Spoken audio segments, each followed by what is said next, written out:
Welcome to Revlog, where today we're not going to get into the past perfect or the pluperfect. Or the pluperfect. Wow. Yes. I don't know if Never we'll been get into there. it. Never having been There you go. never having been there, I would not know. I don't think we're going to get into to that level of detail on this text. I don't know, diagramming some of these sentences It could be fun. Yeah, it's Yeah. pretty challenging. Well, there are a lot of commas and semicolons here. Is this one sentence? I hadn't even looked at that. This Yes. may all be one sentence, an incomplete sentence. We don't even finish the sentence yet. He's saying, Paul's not the only one who. They did it, yeah. Peter's going to dive in. I mean, we're talking about angels cast into hell. That's we're talking right. Noah. We're talking Sodom and Gomorrah. I mean, That's right. he starts at the beginning with this idea of judgment and starts walking us through the power and peril of God's judgment. Some of it is rather poetic, but most all of it's pretty dark here, as it is when you peer into the judgment of God. He does mention Lot and Noah, so we do get a little bit of relief in those characters. But Brian, help us start. So as you read this text, what was your initial reaction here to this text? My initial reaction was the judgment and wrath he poured out on Sodom, the mercy and grace he gave us at the cross. I hope that we have not too quickly forgotten that our God is an awesome God. Wow. Our So our God is an awesome God. He reigns. He reigns. Love it. Yeah. Not nearly as much as I do.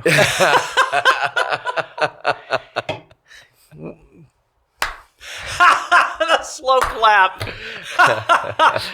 Okay, what was thought number 2? After that, there is a moral arc to this universe, and it seems haphazard when you're in it. I mean, this is Peter is writing, and he's looking back on even what to them was ancient history, and right. it is certainly ancient to us now, but there comes some clarity there when you can look back. And Peter is saying we can attest to the fact that you see what has happened in history. This is the moral arc at work. It matters. The way that you live has weight, and it matters. And God is the determiner of that. He is the one who is standing athwart, all of that, and He is saying, "This is the way. Yeah. Walk in it." And when we go our own way, when we do not do that, we end up lost. Yeah. And there's a forever lostness to that. And the more lost you get, the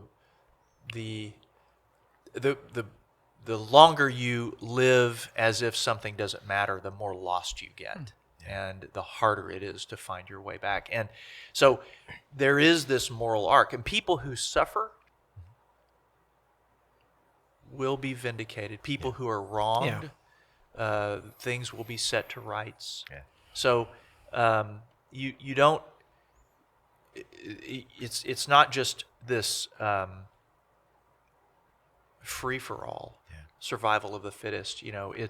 There is a moral arc to this universe. Well, and I think that's right, and I think it's appropriate to go there. But I do also want to note here, he starts even prehistory, though, in this sort of the angels falling, Satan falling. There's a moral arc to God's existence. Yeah. And so why wouldn't there be, in this kind of pre-human history, right. Why would there not be? Yeah. Right. that. It's the same thing. I mean, Yeah. goodness is goodness. Yeah. Love is love. By the way, it truly is, and so we can't set the definitions of that. It already is here. Yeah. Yeah. Well said. Pastor Aaron, would you like to sing a Rich Mullins song? Yes. Not at this time, but I was gonna say I'm gonna riff off what Brian did, but I can't go the direction. Anyway, No. What was your initial response to this very text? very similar to where Brian started. Is that I find it fascinating that Peter does what we do. You'll hear people say, "Oh, that's how God. That's the Old Testament God, or that God of judgment or that God of wrath." And Peter's doing the same thing. He's saying, "Don't think that this God is just that His justice, His mercy, and His righteousness, His sovereignty over all creation is just a thing of the past." We tend to look back on that ancient history and go, "Oh, well, that's how He acted then."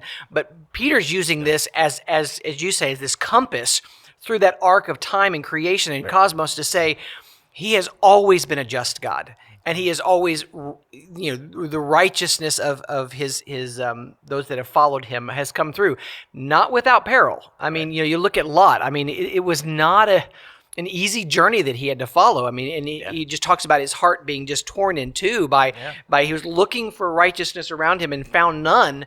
I mean, it cost Lot everything. Yeah. And yet he was saved. And I think that adherence to righteousness, to follow God through that arc, through that story, is really telling. And so Peter's just kind of looking at this map of all of cosmos, going, this isn't ancient. This is present. That there is a struggle that you're facing, and it may be angels and principalities that you're seeing, right. or it may be just right in front of you with your relationship with your spouse or your coworkers that maintain that integrity. Yeah, no, well said. Exactly right. And to where you began, God is unchanged in all of it. God is who He is and who He was, and is unchanging. Brian, what question do you have from or of this text? Well, why do I get to thwart the moral arc? You said thwart twice in this. Well, athwart, Yes. standing athwart. And why do I get to thwart the moral arc? Why do I escape? Why do I get to escape the gravity of the moral arc of the universe? I often have made up my own story, and why do I get to do that? Yeah. When Peter clearly says, how many times do we need to tell this story? Here it is again. Yeah. Why would it be any different from me? Yeah, well said. And so often we do try to make up our own narratives to fit our heart, our flesh, our imagination. Yeah. But it's only as God set in motion what's real and true, the way this life really plays out. Yeah.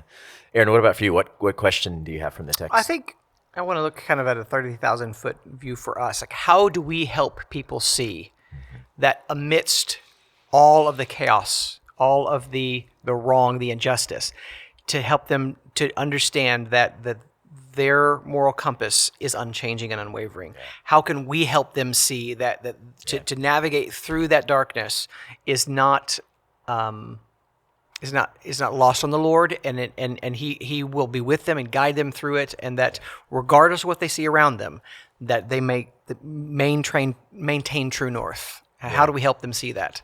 Yeah, absolutely. Yeah, that's our hope this week, right? As we come to this text and move forward. We'd love to hear your thoughts on this text in 2 Peter 2, 4 through 9. And we'd love to hear if you'd like to hear Brian sing some more. Absolutely. If you put that in the comments as well. New album coming out. We'd love to hear from you.